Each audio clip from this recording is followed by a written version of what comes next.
Adolf Hitler, जिसने सिर्फ speeches से दुनिया में कई सालों तक खलबली मचाई, लेकिन उसके बाद हजारों जानें ले ली। वो शख्स जिसने 1945 में खुद की जान ले ली थी, लेकिन फोर्सेस के हाथ नहीं लगा था, वही इंसान 10 सालों बाद अर्जेंटीना में जिंदा देखा गया। तो क्या सच में एडोल्फ हिटलर अर्जेंटीना भाग गया था? वहां वो अपनी 2 बेटियों और पत्नी के साथ रहता था। नमस्कार, मेरा नाम है श्वेता शर्मा और आज बात हिटलर और उसकी मौत से जुड़े रहस्य की, जो कि अर्जेंटीना जल्द ही खोल सकता है। सबसे पहले आपको एक तस्वीर दिखाते हैं। ये तस्वीर CIA को उसके एक ऑपरेटिव सी मेलोडी 3 ने भेजी थी। सी मेलोडी 3 ने बताया था कि हिटलर जिंदा था, कोलंबिया में रहता था और 1955 में भी लोग उसे ड फ्यूअर कहकर बुलाते थे और सम्मान देते थे। आपको बता दें कि ड फ्यूअर मतलब द लीडर। सी मेलोडी 3 ने बताया था कि ये सारी information former German SS trooper Philip Citroen ने दी थी। फिलिप ने यह भी बताया था कि हिटलर 1955 में अर्जेंटीना भाग गया था। ये revelations John F Kennedy assassination documents को पब्लिक करने के साथ ही हुए थे।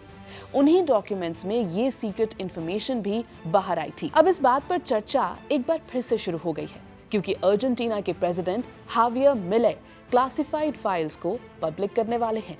इन फाइल्स में एडोल्फ आइचमैन, जोसेफ मेंगेले और एडोल्फ हिटलर से रिलेटेड इंफॉर्मेशन हो सकती है। एक्सपर्ट्स और हिस्टोरियंस की माने तो Nazi war criminals world war 2 के बाद अर्जेंटीना चले गए थे। अलग अलग मीडिया रिपोर्ट्स में दिए गए नंबर्स की माने तो 5,000 से 12,000 के बीच नाजीज अर्जेंटीना में थे। अर्जेंटीना के इस बड़े कदम से कैथोलिक चर्च ऑफिशियल्स के रोल के बारे में, फॉरेन गवर्नमेंट्स के रोल के बारे में और तो और अर्जेंटीना के लीडर जुआन प्रान के रोल के बारे में खुलासे होंगे। ऐसा बताया जाता है कि जुआन प्रान के रूल के दौरान यानी 1946 से 1955 तक नाजीज का स्वागत किया गया था। लेकिन अपनी ही सरकार के चिट्ठे खोलने पर क्यों तुला है अर्जेंटीना? तो उसके पीछे वजह है हावियर मिले और उनकी अप्रोच। हावियर चाहते हैं कि जुआन प्रान और उनके सक्सेसर्स की पॉलिसीज पर एक विराम लगा दें। मिले इन पॉलिसीज को इकोनॉमिक ट्रबल की वजह मानते हैं। दूसरी तरफ है मिले का इजराइल के साथ क्लोज बॉन्ड। इस रिश्ते को अक्सर वो नेचुरल एलाय से संबोधित करते हैं।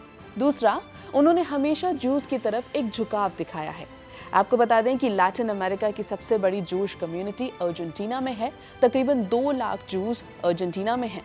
दूसरी तरफ उनका ये कदम उनके खुद के देश और ग्लोबली भी उनकी एक ट्रांसपेरेंट और जस्ट इमेज बनाने में मदद करेगा। लेकिन इस पूरे मूव का कितना फायदा हावियर को मिलता है, ये तो वक्त ही बताएगा, क्योंकि रैट लाइन्स और उससे संबंधित नाजीज अब सालों पुरानी बात हो चुकी है। कितने पन्ने हावियर खोलते हैं, कितने सीक्रेट्स बाहर आते हैं, ये सब उनकी मूव के सक्सेस होने या फेल होने में कंट्रीब्यूट जरूर करेंगे।